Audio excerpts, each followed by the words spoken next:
देखिए, नेपाल एक land lock country है। लैंड लॉक कंट्री का मतलब होता है कि ऐसा कंट्री जो चारों तरफ से मिट्टी से घिरा हुआ है, कोई वाटरवेज नहीं है। तो इस केस में होता क्या है कि इंडिया के लिए नेपाल बहुत ही इम्पोर्टेंट कंट्री है और बफर जोन की तरह वर्क करता है। मतलब ये हुआ कि चाइना डायरेक्टली इंडिया की सरहदों के साथ कांटेक्ट में नहीं है। इसी के चलते हुए चाइना, नेपाल और इंडिया से रिलेटिव एक इम्पोर्टेंट जानकारी है, वो मैं आपके साथ शेयर करना चाहता हूँ। हम जानते हैं कम्युनिस्ट प्रचंड के अभिशाप बन गया है पोखरा एयरपोर्ट जो नेपाल में है, और ये आपका BRI का पैसा फंसा देख नेपाल पर बरस पड़ा है चीन। इसका क्या रीज़न है, इसे देखते हैं। तो जैसा कि हम जानते हैं कि पोखरा हवाई अड्डे से अंतर्राष्ट्रीय उड़ान संचालित न होने से चीन बहुत नाराज़ है। किसके ऊपर? नेपाल के ऊपर। चीन ने इशारों में नेपाल की प्रचंड सरकार को जमकर खरी खोटी सुनाई है। पोखरा एयरपोर्ट को चीनी की BRI परियोजना के जरिए बनाया गया है। इस साल जनवरी की शुरुआत में उद्घाटन होने के बाद सिर्फ एक अंतर्राष्ट्रीय फ़्लाइट ही पोखरा में उतरी है। इसका मतलब क्या हुआ कि चीन का पूरा पैसा फंस गया है। अब चीन का पैसा फंस गया है तो वो चीन नेपाल से किसी दूसरे तरीके से वसूलेगा। पोखरा अंतर्राष्ट्रीय हवाई अड्डे को लेकर नेपाल और चीन में काफ़ी विवाद बढ़ता ही जा रहा है और माना जा रहा है कि इस हवाई अड्डे का उद्घाटन जनवरी की शुरुआत में किया गया था। वो कौन थे? प्रधानमंत्री पुष्प कमल दहल ने किया था। और आपको बता दें कि इसके उद्घाटन से पहले ही चीनी दूतावास ने ट्वीट कर बताया था कि पोखरा हवाई अड्डा belt and road initiative BRI belt and road initiative की सहयोग से बनाया गया है और उसी की एक परियोजना है। इसका रीज़न ये हुआ कि अब चाइना उस पैसे को पूरी तरीके से वसूलेगा। इस हवाई अड्डे के उद्घाटन के 6 महीने बाद सिचुआन एयरलाइंस की एक चार्टर्ड उड़ान एयरबस A319 विमान 84 यात्रियों के साथ बुधवार को पोखरा में उतरी। इस विमान में सवार लोग शुक्रवार को पोखरा में आयोजित होने वाले नेपाल चीन मैत्री ड्रैगन बोट रेस फेस्टिवल के लिए यहां आए हैं।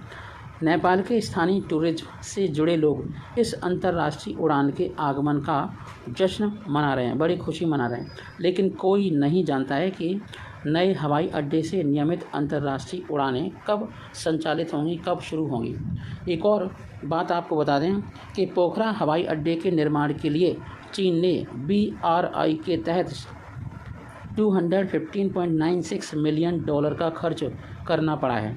6 महीने में एक भी कमर्शियल अंतर्राष्ट्रीय उड़ान संचालित न होने के कारण चीन बौखलाया हुआ है और सीधा का सीधा अपनी जो बौखलाहट है वो नेपाल के प्रधानमंत्री के ऊपर मर रहा है। उसका रीज़न क्या है कि जो अभी प्राइम मिनिस्टर हैं नेपाल के, वो इंडिया को सपोर्ट करते हैं, प्रो इंडियन है, लेकिन वो चाहता है कि pro Chinese prime minister Nepal के अंदर हो। और उसने पहले भी इस तरीके से पॉलिटिकल ड्रामा करके और अपनी सपोर्ट करने वाली सरकार को बनाया था। उसे लग रहा है कि यह परियोजना भी श्रीलंका के हम्बनटोटा बंदरगाह की तरह उसकी नाकामियों की लिस्ट में शामिल हो जाएगी।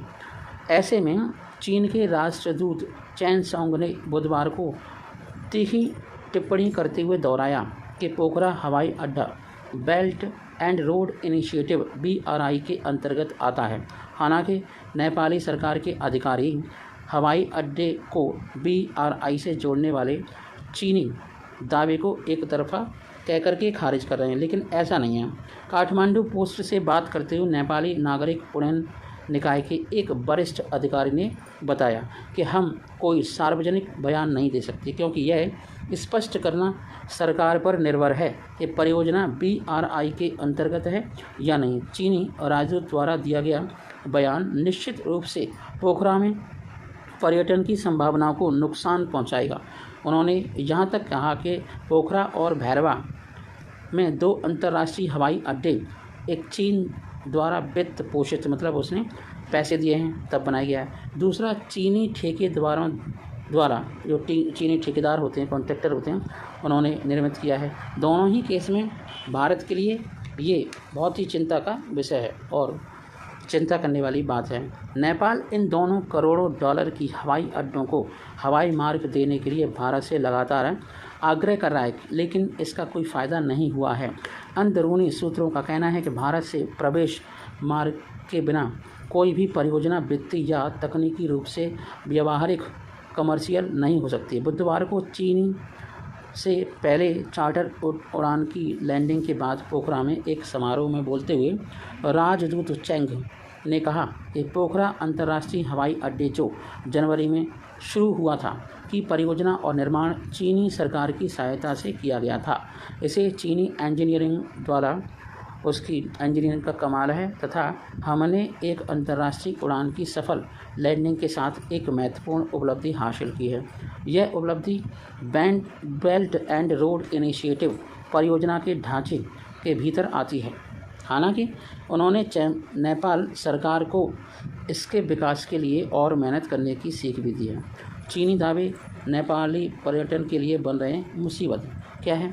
नेपाली अधिकारियों के लिए नया हवाई अड्डा बुनियादी ढांचा एक मुसीबत बन गया है।